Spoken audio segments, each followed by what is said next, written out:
I'm glad to be here this morning to chair the session of a wonderful academic who has grown so rapidly within the system and is still growing.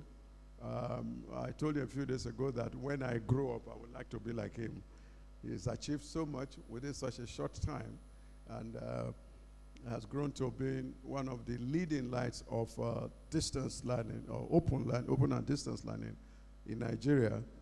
He has done it everywhere else, including, is it Uganda or somewhere else? But I will be reading a summary of his citation. It's a one-page thing that he has.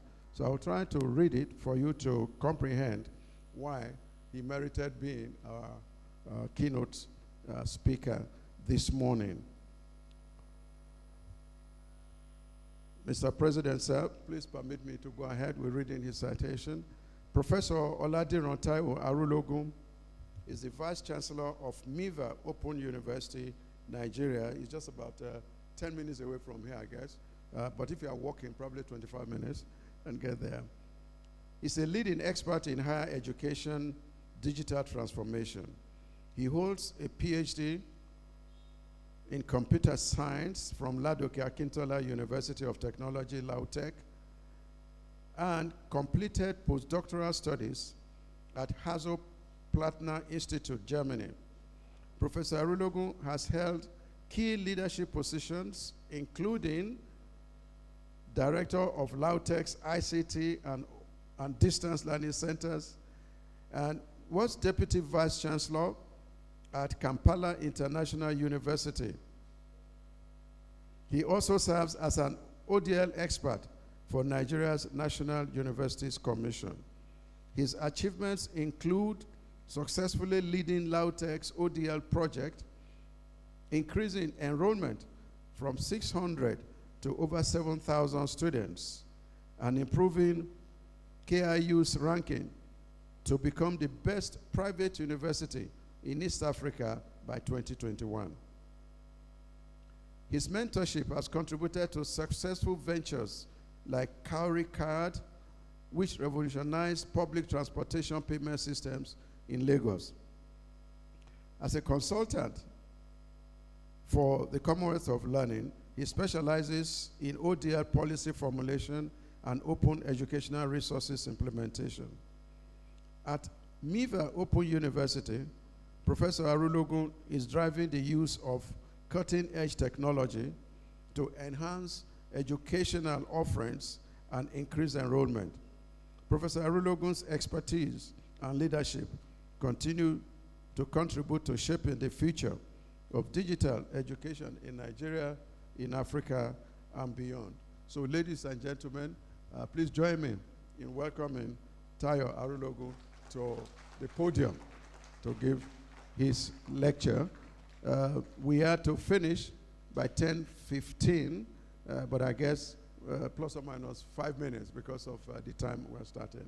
I know he talks straight to the point, so he's not going to waste your time beating about the bush. So permit me to hand over the microphone to our wonderful keynote speaker this morning. Thank you, sir. Thank you, sir.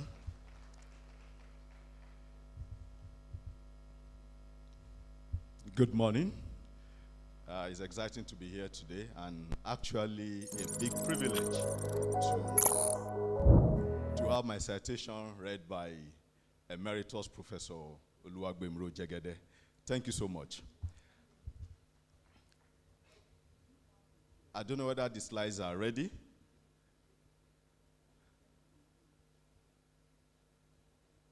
Okay, let me continue, and I want to stand on the already established protocol so that we will not waste much time. But today is a day to actually recognize a lot of people, because open distance learning has come a long way, has come a very long way. And the first time I had former ODA training was actually at National Open University in 2011 at Retreator. And you will see, most of the people at that training then, most of us are now in high position in ODL. because we believe about ODL. And some people have fought, have been bullied and pushed, shoved, because people did not understand what ODL is all about. And today, I want to quickly recognize some of them for what they've done. They've done very well, and ODL has evolved because of people, organization. Next slide, please. Next slide. So that I want people to have access. Next one, please. Yes, this is the title of what I'm talking about today. Reimagining technology requirements for adaptive learning environment.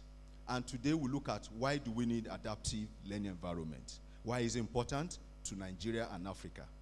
And we also look at what are the things we need to do to ensure that we are able, thank you so much, so that we are able, which direction should I point it to? Okay, all right, thank you. So this is the QR code. You can scan it so you could have access to the slide. Because of the time, so I will not go much in detail to the slide, and I may talk of the slide. So you can scan it now so you have access, and I want the discussion to continue on this topic. So the slide is set so that you can make comments, you can make suggestions, and then we can continue the discussion. So please, let's scan it and we will have access to the slide.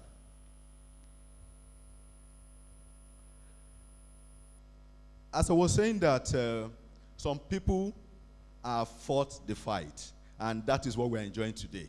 And what we are doing is we are riding on the shoulder of giants. And I talk about why have we been here? People, organizations, and regulators. And most time, like I mentioned, Retriever has been a pivotal tool in what I've been doing and what I've achieved. Because then it looks like Greek. I'm a technology person, and then all the theory, pedagogies they were teaching us, they were really not something friendly to us. And I can say Professor Ganiyu is also here. He was part of the training. He's currently the director of ODS Center. So what I'm trying to say is that, but it has yielded tremendous results today. So I want to appreciate Retriever, people who are involved in it, and Commonwealth of Learning for supporting Retriever to ensure that Nigeria and Africa were having impactful impact on ODL. So we want to say thank you so much. And I want to quickly mention some names, not in order of seniority or whatever things. I have Professor Vincent Ogunlela. How many people know him? All right, thank you. He was the head of Retriever then, and he extended invitation to us, and we came. And also Professor Soji Aremu. He was also the director of University of Ibadan ODL Center, and he was open, he supported, gave us all ideas, how they were running, best practices, and that has helped me a lot and my team. And I also have Professor Egbokare. He was our consultant. He has been helpful, supportive. He's one of those people who have fought tooth and nail to ensure that ODL is actually established, especially in dual mode institutions. And I also have Professor Ofulue. Yes, it's not that she just started to be at this point today. She has been working, especially in the area of quality. Because yesterday, some of the keynote speakers mentioned quality. And we need acceptance of ODL. And quality is very, very important. So the appreciation goes to a lot of people. We have Professor Sam Amposa, Professor James Francis Abu. I met her about 3 years ago, and we've been working virtually. I only met her in person yesterday. And you can see the effect of collaboration. It's very, very key that we will have collaboration. Then our Professor Prince Low Paul. We've met since 2015. He has been a wonderful supporter of ODL in Nigeria and Africa as a whole. Thank you so much. And then our Professor Adam Onuka, Professor Emeritus Jegede. Thank you so much, Prof. You have been a pillar that we stand on. We appreciate you. Professor Peter, the Vice-Chancellor of National Open University. Thank you so much. And I have Professor Kabiru Bala. He was a former Vice-Chancellor of ABU.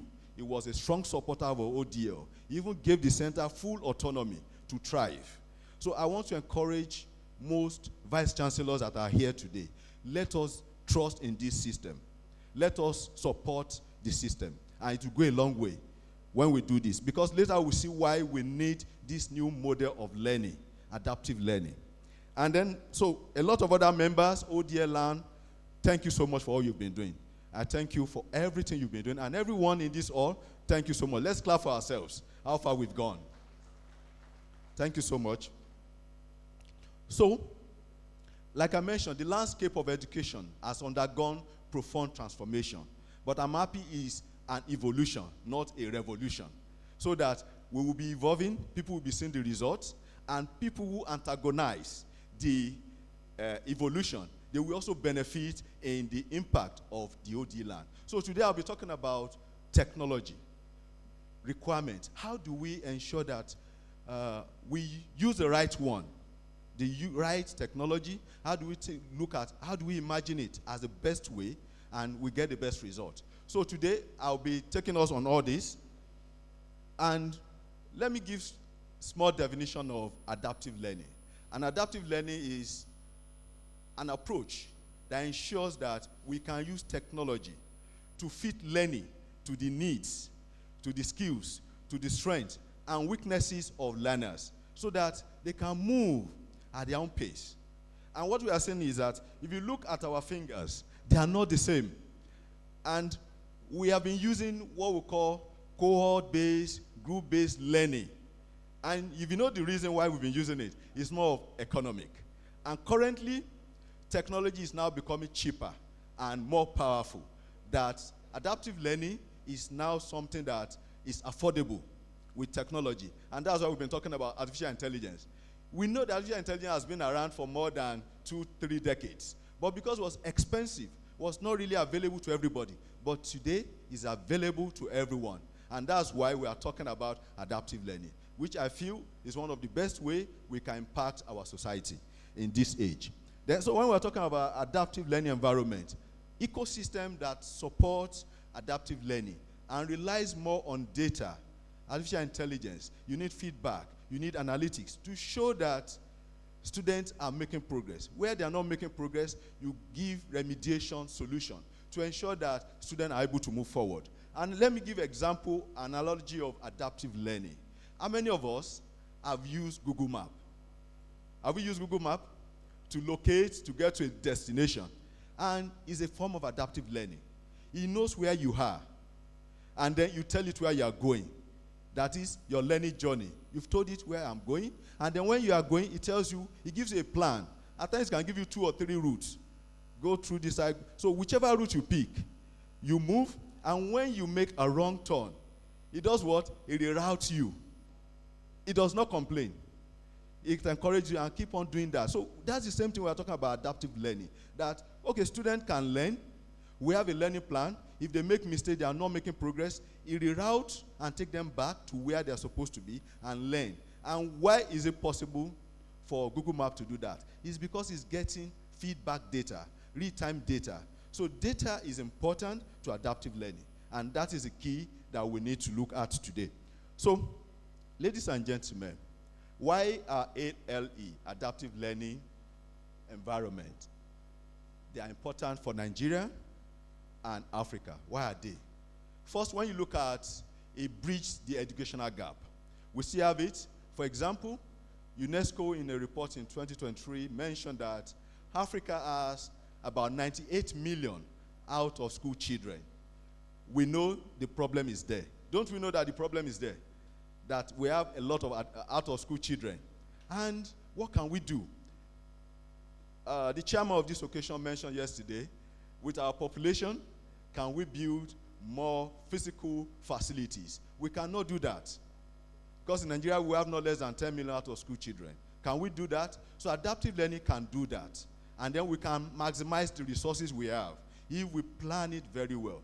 Technology is to help us so that we can reach more people at a lower unit cost. And again, enhance open and distance learning. For example, most institutions running open and distance learning, we're already using a form of adaptive learning, flexibility. Let me give us a good example. Students can, we have what we call on-demand exams.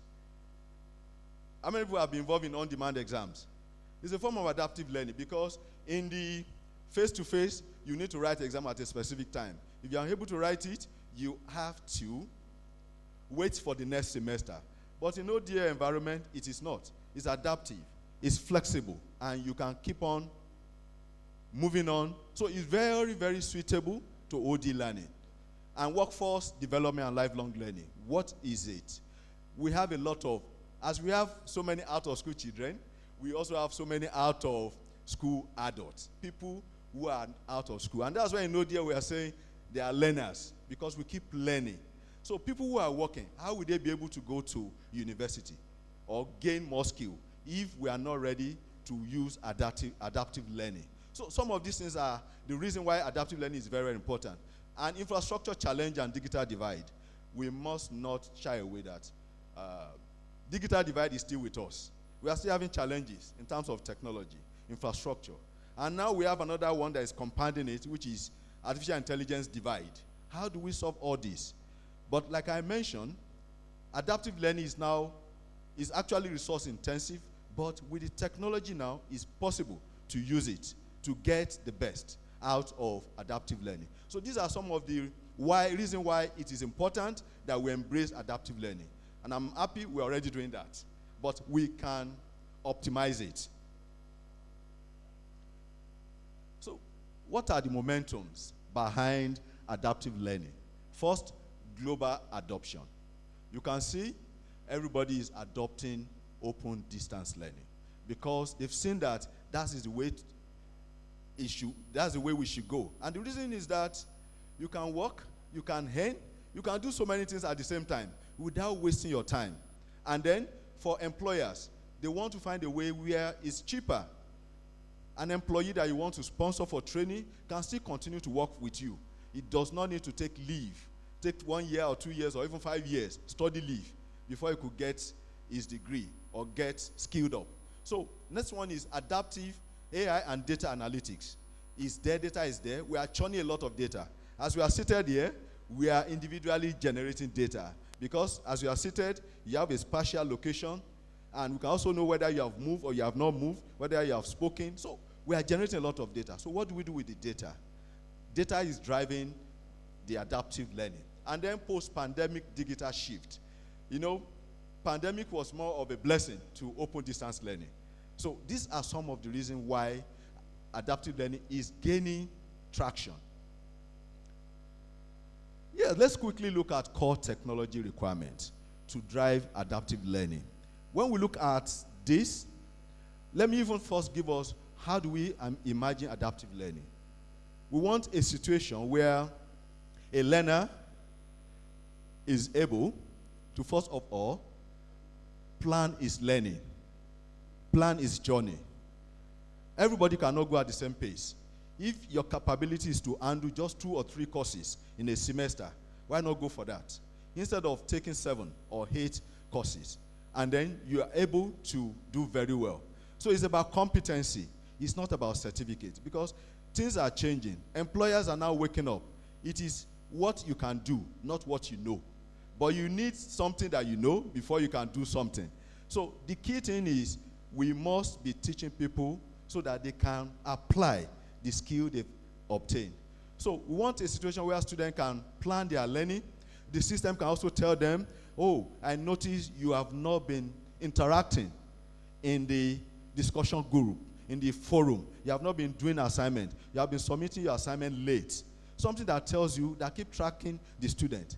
We know a lot of universities in Nigeria, we're having challenge of getting transcript for students. It's because we did not imagine all this properly at onset. We want a situation where a student can actually tell a system, you have a personalized tutor, oh, I need my transcript. Can I get it in the next 5 minutes? And he's able to tell you because he's able to know you are the one talking. He's able to see your image and authenticate you and generate your transcript. And you find your transcript in your email in the next 5 minutes. You want something simple as that. You don't need to go far anywhere. And once you do this, it's much easier. But when you look at this diagram I have here, in the past, we've always been using the first one, which is infrastructure and hardware. We were concerned about this then, which is having reliable internet connectivity, having cloud-based servers, software, multi-device accessibility, and LMS integration. But now, next level is that we must have AI and data analytics to ensure that we can do personalization. We've discovered that personalization makes people to learn better because they get more attention. But how do we do that when we have large number of students? When I'm talking about scaling up.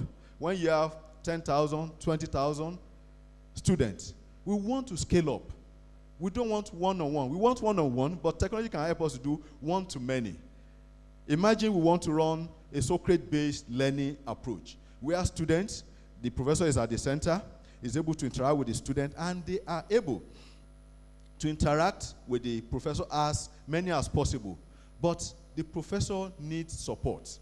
The professor needs tools, and that is where technology comes in place. So AI and data analytics, adaptive personalization. How do we break down our course modules? We know that we have study sessions. How do we break it down into micro study sessions so that student can learn? If it's not making progress, like the GPS map, it routes you back to where you are not making progress. You have real-time assessment to ensure that you're actually learning, you are making progress. And then interoperability and integration. In this age, our LMS must be able to accept as many as possible integration. And that's why when we are designing, we must have in mind SCORM, LTI, and API compliance. How do we do all this? So our system must be able to accept a lot of integration because a lot of micro applications will be needing.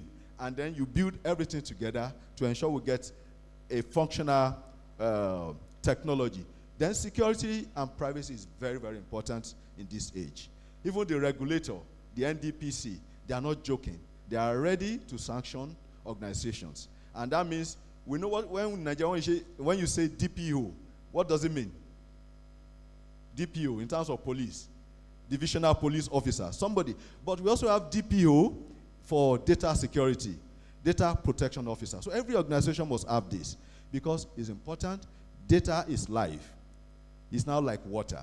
Data is important to us, and we need to find a way to manage it, and we must do it appropriately. We don't want security breaches that will make our data to be available in the public market. So, and the last one is scalable and optimization. How do we scale up without incurring more cost? How do we ensure that we are able to scale up when the number of students is increasing? What we are saying is that we have a lot of people that needs to be educated, and we must be ready to use technology to support them.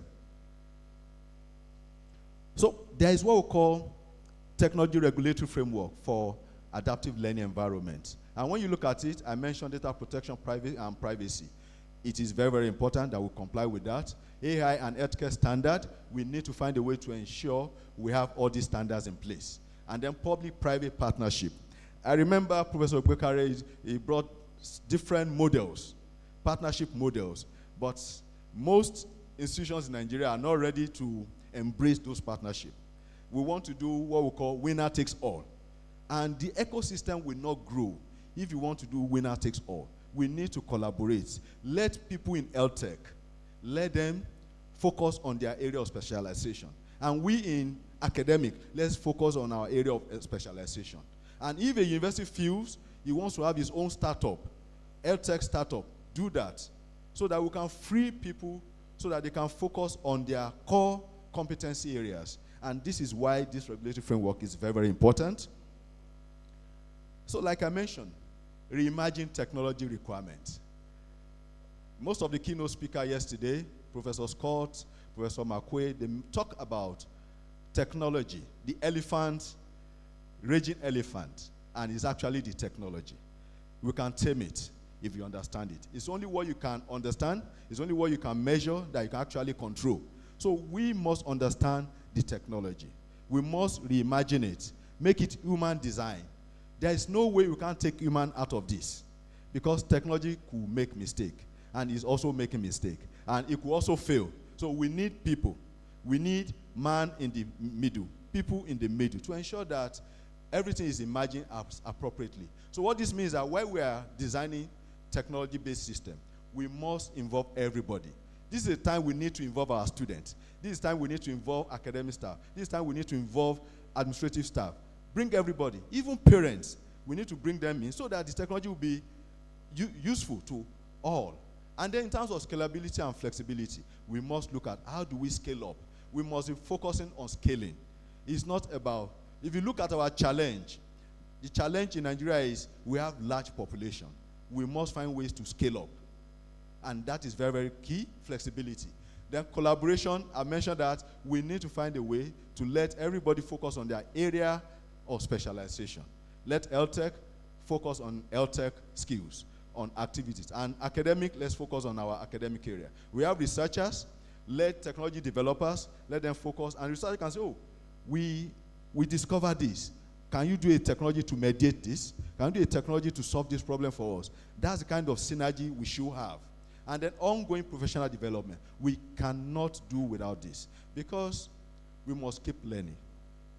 Because what happens is that technology is improving every day. Every year, what you learned yesterday is no longer valid tomorrow. So we must keep learning. And university must find a way to invest in in providing capacity development for staff. And even for students, it's also our duty to give them capacity development. So all these are things that we need to look at as a university. Okay.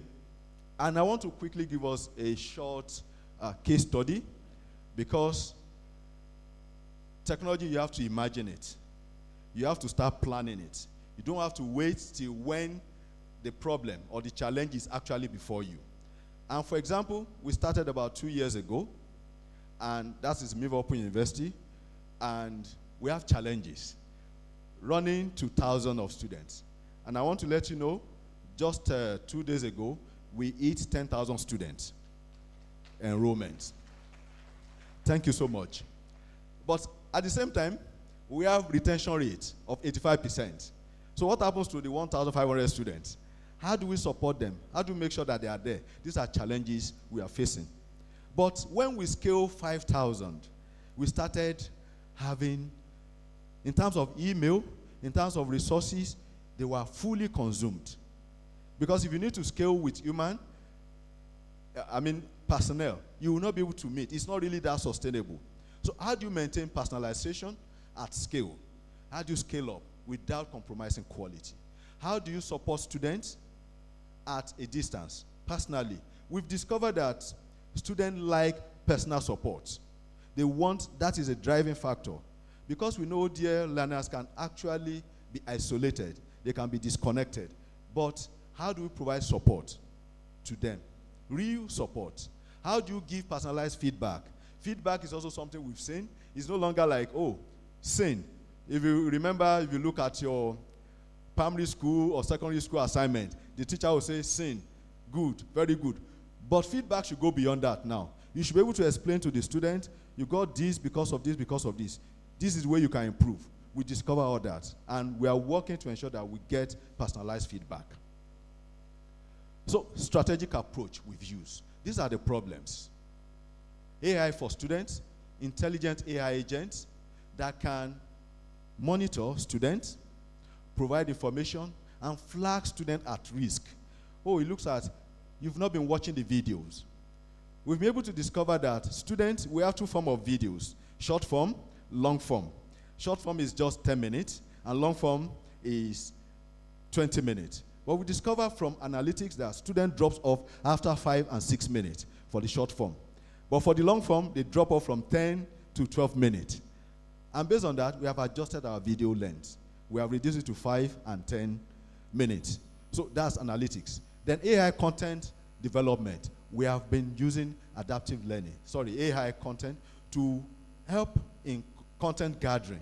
And this is very, very important. We have AI for support and operation. In terms of interaction with learners, we need to use AI. What I'm saying is that while we are digital, most open universities are digital in nature, and we must embrace this technology. We need to understand it and have a vision of how do we want to use it.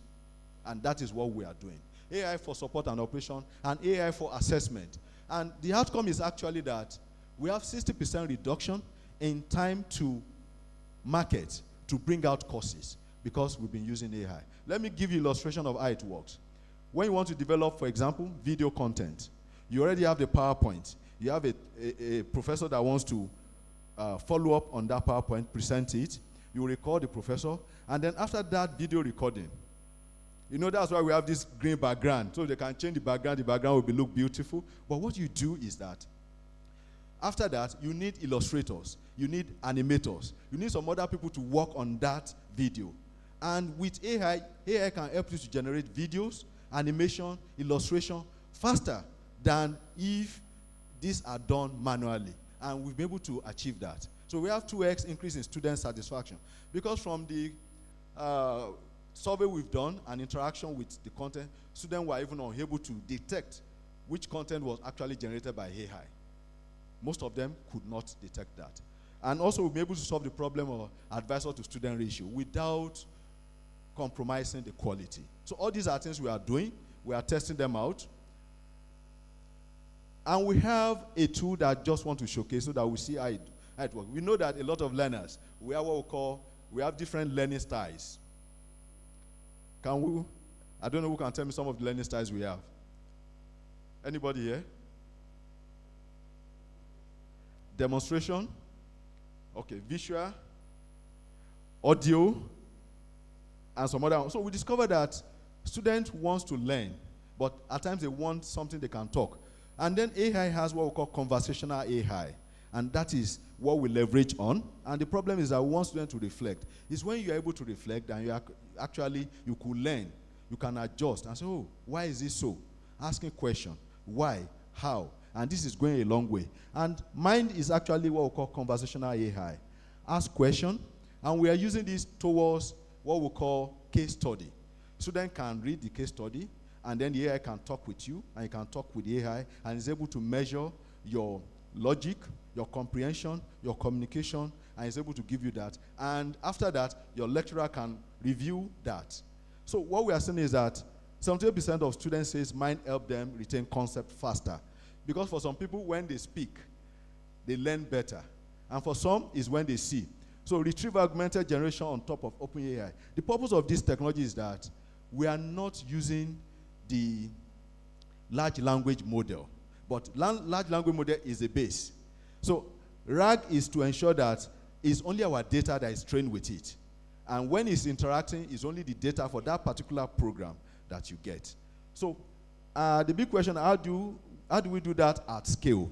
We want to do case study review.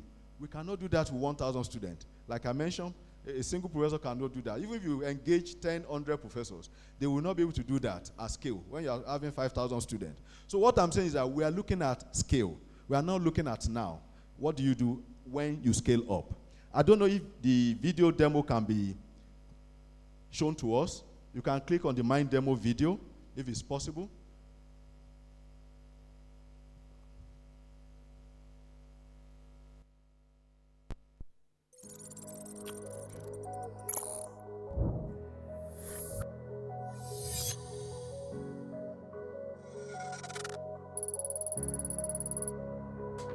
Welcome to Mind.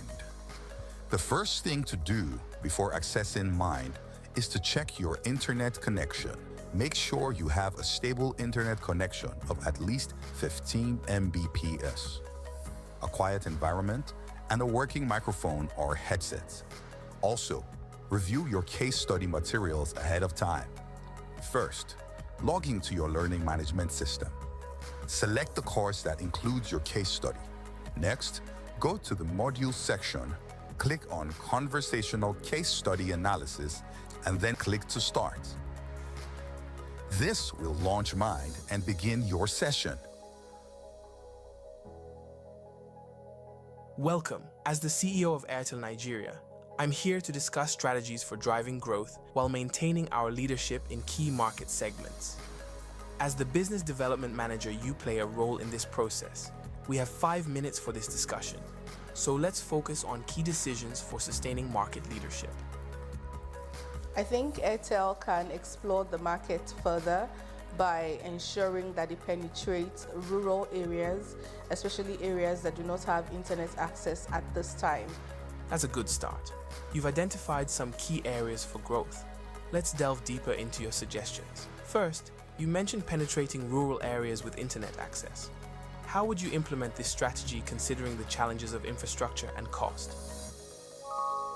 Okay, for the rural area dwellers, I do not think they'll be able to afford the services that Airtel is looking to render. However, could Airtel convince other telecoms companies or generally other businesses to migrate to those areas to ensure that they are making money from other partners, other businesses, as opposed to depending on money coming from the rural dwellers? That's a great point. Encouraging Airtel to move into those areas can diversify income sources and reduce reliance on rural dwellers. Thank you for the discussion. Bye.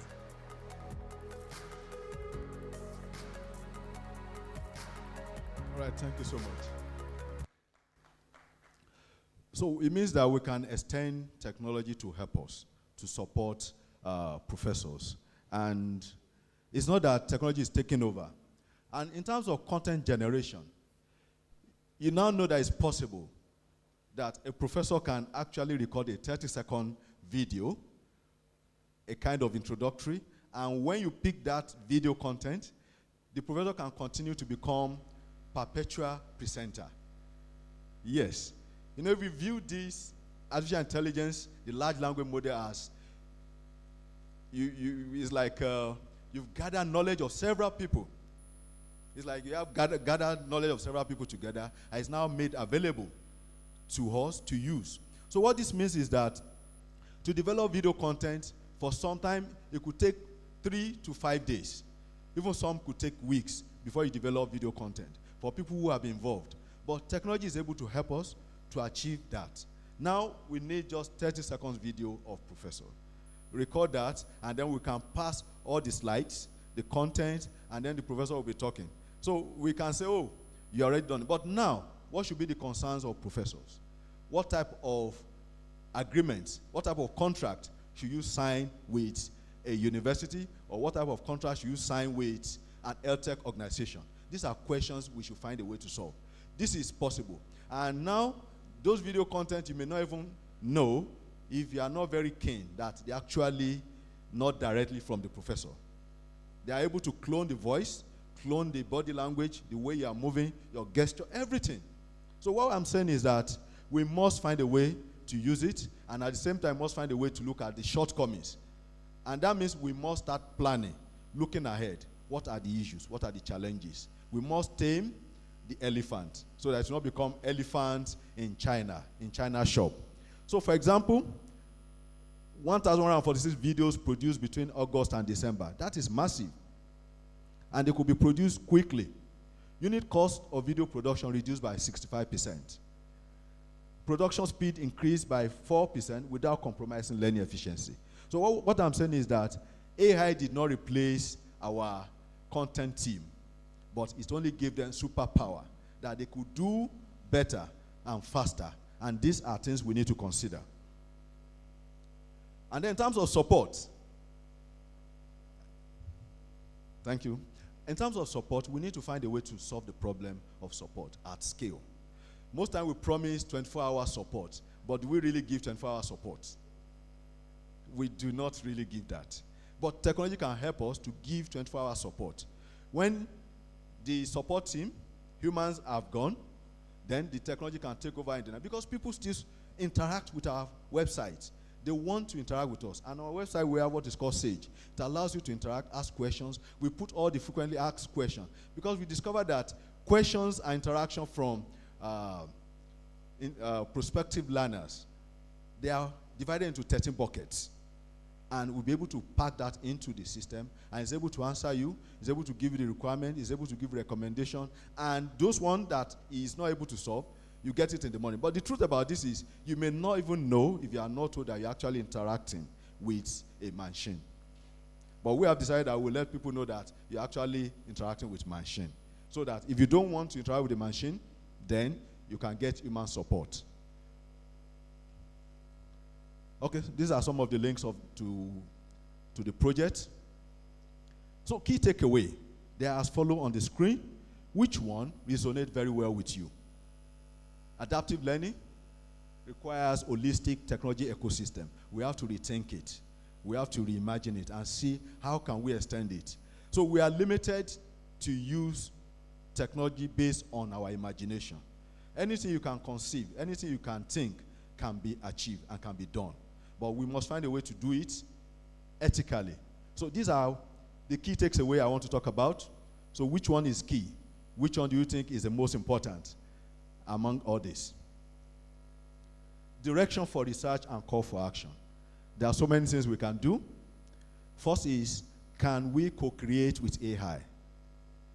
Investigating how AI tutors can complement without replacing pedagogical experts. What do we need to do? These are answers I expect we have from this conference. And also, personalized learning. How adaptive learning can cater to students with disability. Most time, we don't pay much attention to people with disability, marginalized community, and different learning styles. Some people who do not even fit into the existing learning style. How do we solve their problems?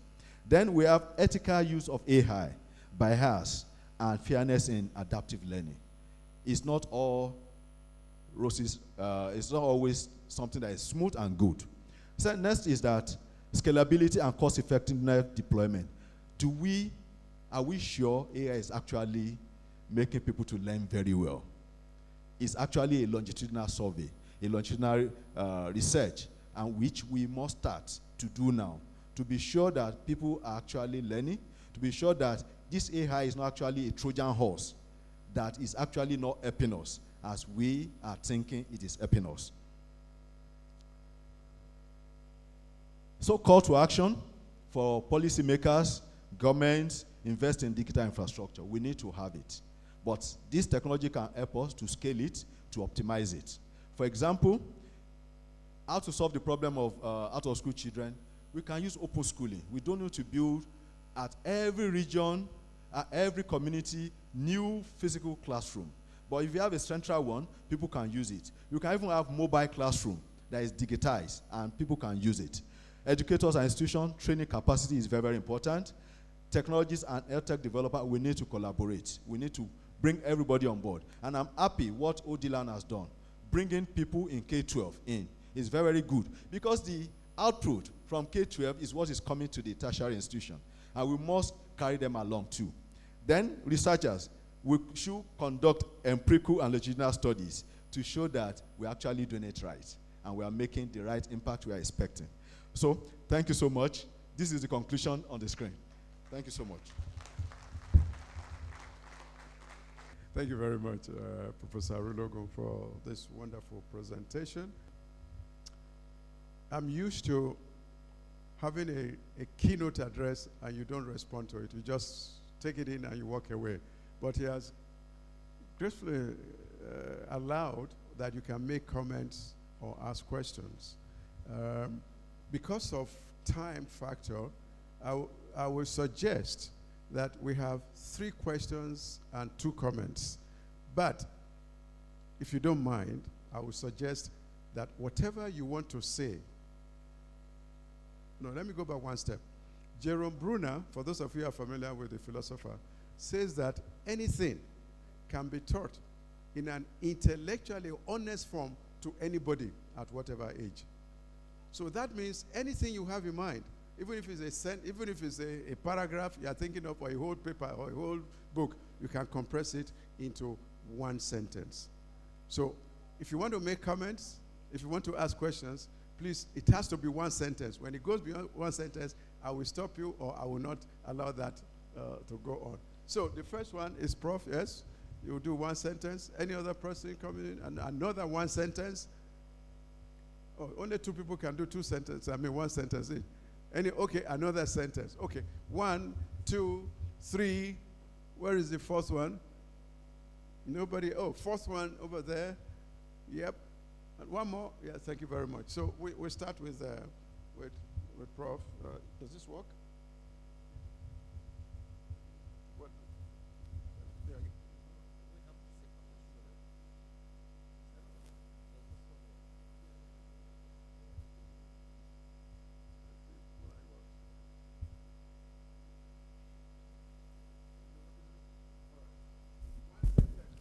Thank you so much, Prof. Well, mine is a confession, so it cannot go in one sentence. Actually, I received an email from Miva University to serve as an external examiner.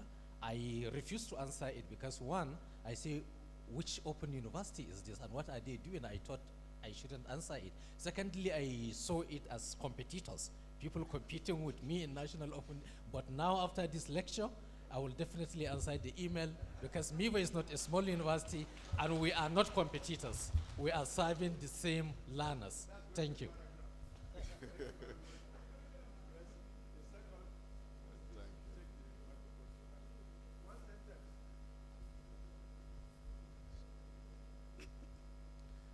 Okay, good morning, everyone. This is not a sentence, Prof. My genuine concern has been about tertiary education lecturers who have serious apathy about technology. And we are pushing ourselves into an area where we think the use of even the mobile phone is very, very important. What advice would you have for such laggards? Sorry. That's a three-sentence question. We'll manage that. Yes, please. Yeah, please take. Yes, I think that's better. How did you measure 65% efficiency you made reference to? Thank you. All right, thank you so much. Let me start with the first question I received. Is about, we are trying to solve a problem. And we all agree that we have a problem in Nigeria in terms of how we are going to educate our people. And we cannot use existing models to reach that large number of people. And if we don't do it now, our children may not be able to live comfortably. Even if we have gone, they may not be able to. And that's why we need to do the right thing. So we are not competitor in any area, but we can compete in the area of innovation and ideas. So thank you so much. I'll be expecting your email and response. And for people who, I remember there used to be time we say analog, digital professors. But now, everyone must be digital. That is the way we are going. And that is why you see the large number. You look at the number, how ODELAN has grown from 10 to 500 members. So what encouragement I would say is that organizations should also find a way to put in policy that will ensure that people do capacity development. For example, we have a policy that if you are our visiting lecturer, if you are staff, all the staff in the university at Miva, you must go for at least 3 trainings. 2 of it, we recommended Commonwealth of Learning, who has this platform.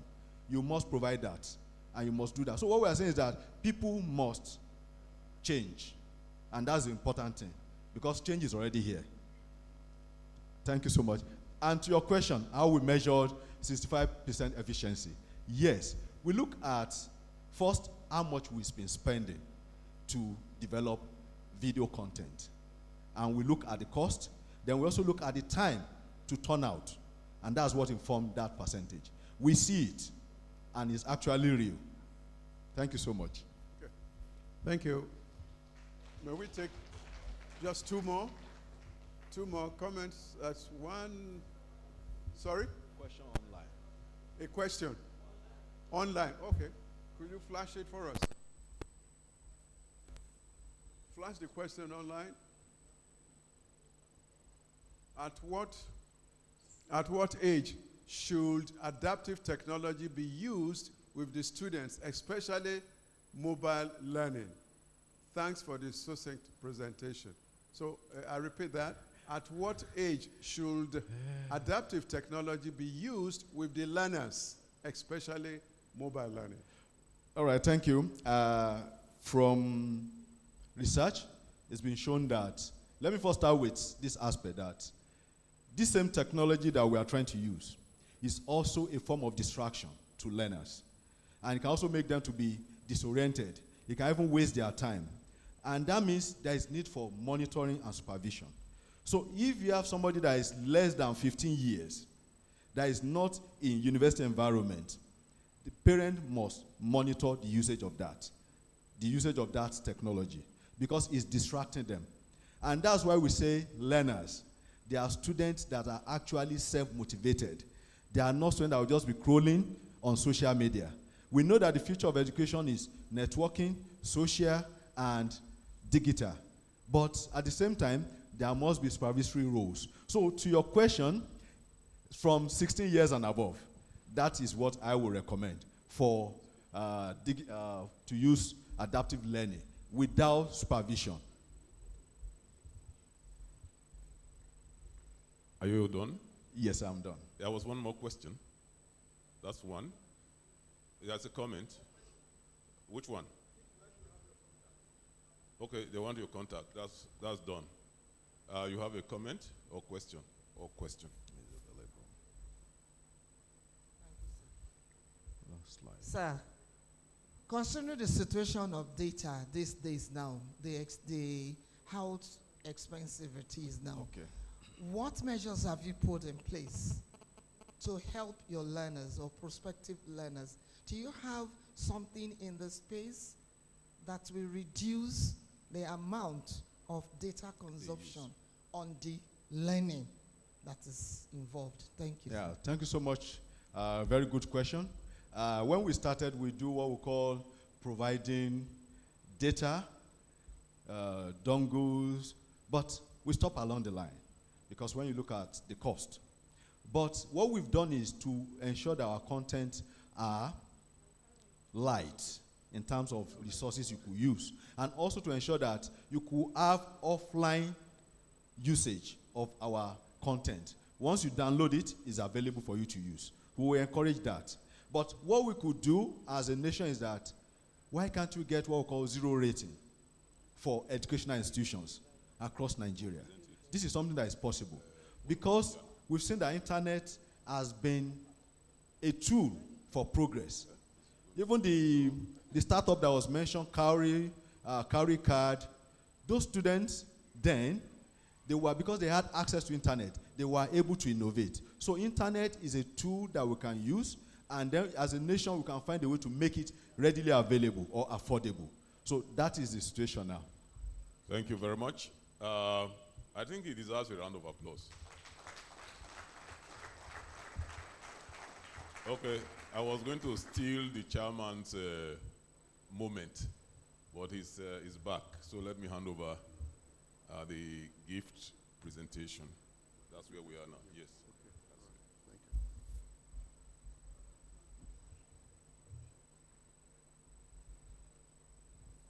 you. On behalf of ODELAN, sorry? Yes, I know. Oh, okay. On behalf of ODELAN and the members, I've been asked to present this package to you containing further readings as well as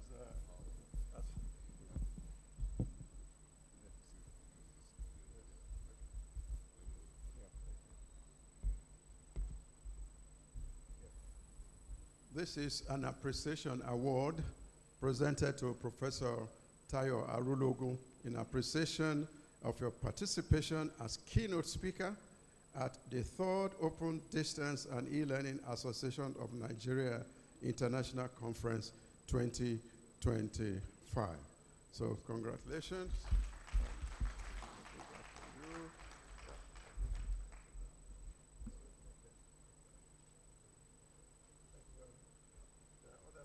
Read, so you may, yes. If I may make a closing remark, yes. Or you want to do something? Okay. Oh, you want to? Actually, what you can do, you can take the picture and show it to Miva. And say you've come to, yeah.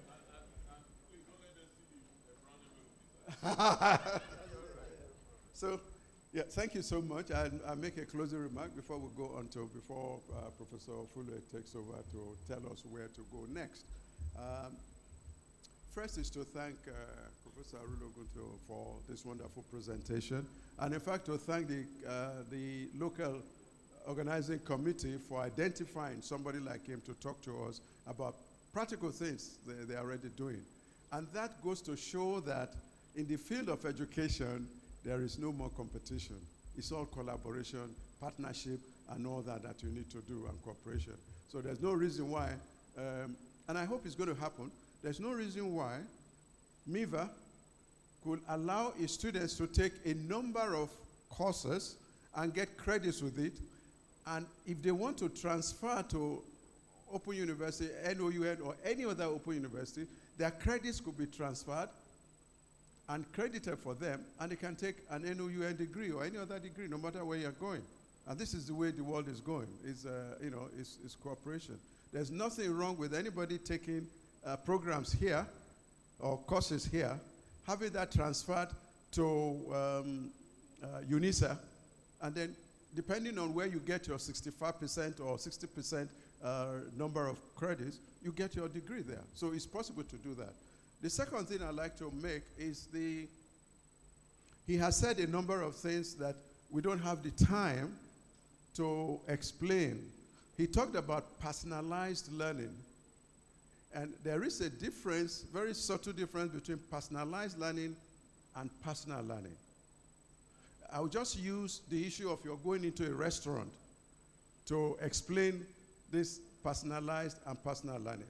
When you walk into a restaurant and they lead you to a seat and you sit down, they give you the menu, you then decide to choose whatever you want. It will be an a la carte. You choose what you want. That is personalized. So you do it to your taste. That's what you want to do. But once you've gotten that, you now make it personal to you, and you use it to do anything you want to do. You want to do with it. So that is personal. There's no time to do that. He has also mentioned something which I hope people will research into. He talked about self-regulated learning. SRL. That is what is coming onto fore now for those of you who want to do research in self-regulated learning. And I hope that that is something that we're going to do. President, sir, may I suggest, people accuse me of always being futuristic. That's why I said yesterday I try to one step ahead of my time. This is a conference of an association. It's also professional. It's also academic. It should be possible, and it should encourage all of us that after this, if there's an app we can develop to monitor everybody coming to every session and all that, at the end, you will give a digital badge. When you give that digital badge for coming to a conference, a professional conference like this, it replaces a 1 credit course unit for you. And so when you now want to go and take a degree or take a course somewhere, you flash it, you've done this, you've done that, they credit it to you, and you get your certificate. That's something I hope we can do and we can think about. Thank you very much.